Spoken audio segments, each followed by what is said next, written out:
पृथ्वी ही शेषनागाच्या डोक्यावर वसलेली नसून ती माझ्या श्रम करेल म्हणजे कष्ट करेल किंवा यांच्या यांच्या तळहातावरती हे झालेले आहे, वसलेले आहे. अशा पद्धतीने आपल्याला हे दोन स्टेटमेंट हे सांगून जातात की कष्ट किती महत्वाचे आहे. तसं विद्यार्थी तसेच बघा, इकडं आई वडिलांनी सांगितलं चला अभ्यास कर. अभ्यास कर म्हणजे हार्डवर्क ज्याला आपण म्हणतो ना, त्या हार्डवर्क जर अभ्यास करायचा असेल तर आपण जे कष्ट आहे ते कष्टाचं टच थोडासा भुकेश आहे. एक उत्तम कांबळेचं एक एक्झाम्पल आपण घेऊया. भूक काय असते, कारण कष्टासाठी भूक महत्वाची असते. जास्त वेळ नाही, शेवटचं एक एक्झाम्पल हे करून देतो.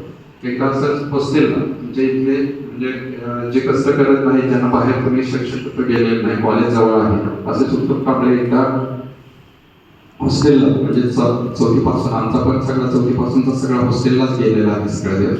असेच उत्तम कांबळे हॉस्टेलला होते. दिवाळीचे दिवस मेस बंद होत्या.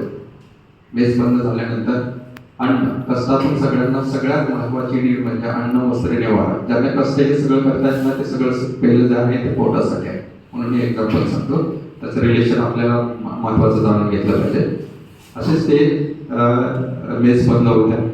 मेस बंद असल्यामुळे आता खायचं काय, खायला कायच नाही.